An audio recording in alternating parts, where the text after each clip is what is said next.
Is the lecture-only teaching approach producing Africans who are reluctant to demand accountable leaders? This is a story as written by Dr. Oki Martins Nwokolo. He's an advocate for meaningful change, a behavior analyst and educator. He wrote about teaching and learning in Nigeria. Perhaps the story represents the reality for many African nations. Let me first acknowledge the sources that motivated my storying and content discussion, he writes. Social media posts can both inspire and overwhelm. This story, from a written cross post to a Facebook discussion about functional education and the essence of education as it applies to educated Africans. Dr. OMN wrote a response after reading a post about Africa and the struggle for educated Africans to make their education make meaningful and visible difference by addressing Africa's leadership and followership challenges. He shared his perspective on the overall essence of education and the purpose of levels and types of educational institutions. Permit me to join and extend the conversation with thoughts on the foundations of learning, sensory memory, sensory modalities, learning hierarchy, and conclude with the destructiveness of lecture-only approaches to teaching. Those who have the patience to read to the end will understand the hypothesis that lecture method is the reason most of our graduates get conditioned as consumers, conformists, people and power pleasers, copy and follow citizens who find it easy to accept nonsense and adjust to bad leadership and other intolerable and inhuman conditions. I think it was Prof. Bamadel of Unilag's psychology program who first taught me that information is the food of the brain. The brain feeds on sensory information, via the seven senses: eyes, ears, nose, tongue, skin, vestibular system, and proprioception. The last two are not visible to the eye. Vestibular system, which sits inside our ears, helps us keep balance, while proprioception helps us with body part awareness, which is why you know where your ears are without looking at them. Sensory learning. When the sense organs collect information from the environment and shoot them to the brain gives it familiar interpretation. If you don't feed the brain via these senses, it will have nothing to process or think about. It will have nothing to store in the memory.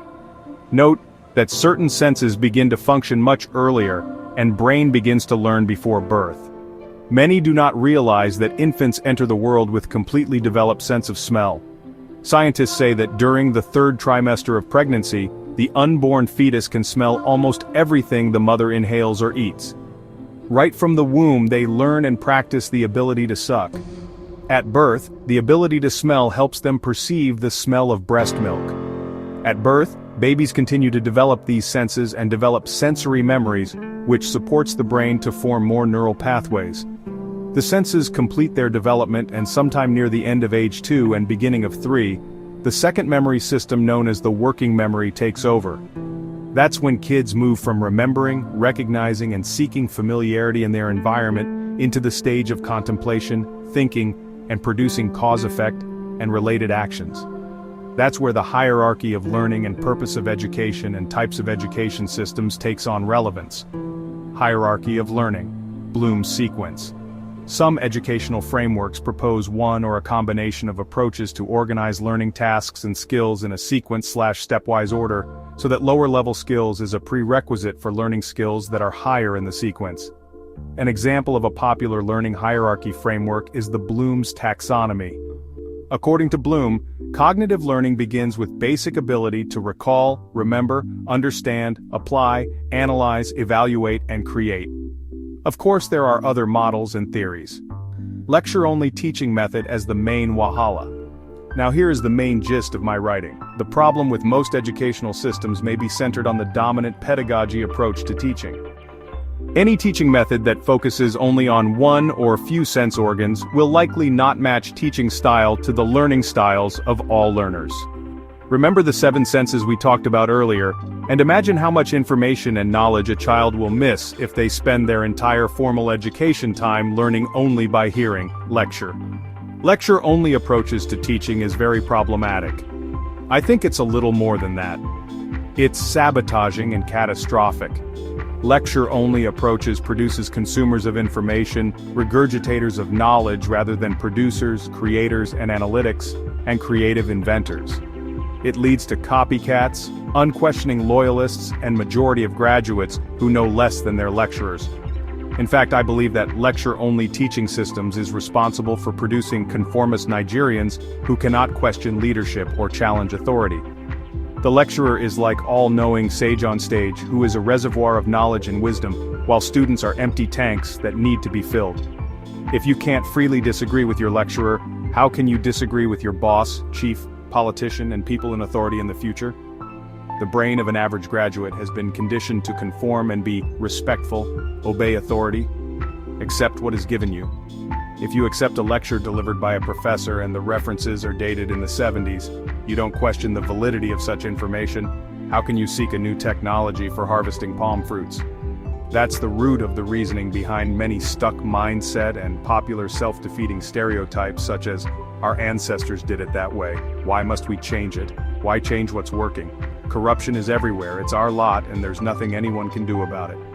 On the other hand, of the atrocities of lecture-only approach is what it does to the mindset of the lecturer, leaders. They feel over-entitled, resistant to questions and challenges, refusal to subject content, process, outcome, and metrics for accountability.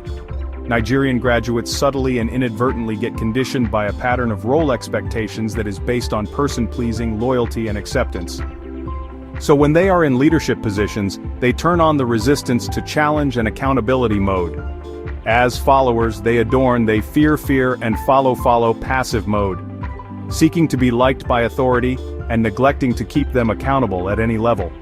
Related to follow is also copy, and its inherent, do the bare minimum motivational operations. It is the lecture-only approach that is responsible for normalizing double standards. Everyone seeks to fit in rather than be the outlier. Schools impose uniforms not knowing how that might negatively impact self-esteem and reinforce sheepish conformity and hurt individualistic expressions. Anyways, back to my point. From Bloom's taxonomy, we know that recall and remembering are at the base of learning goals.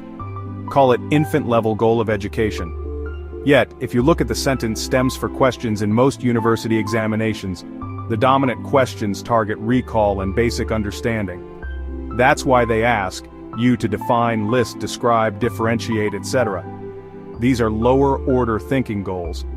That's why an average graduate knows a lot of information and can recite knowledge, but not know how to use or apply that knowledge into new knowledge or product. I really believe that any productive conversation on education, whether content, curriculum, process, and method of transmission, must go beyond what to teach and evaluate who we teach, as well as interrogate the culture of how we teach. Too long a story. When I grow up and learn more about the concepts of parsimony and brevity, I hope to learn precision in storytelling, how to say more with less words. Pardon me for taking up time and thank you for listening to the end. Ladies and gentlemen, this is the end of the story. Thanks to Oki Martins Nwokolo, Dr. OMN for sharing such a thought-provoking perspective. Let's know what thoughts came up for you.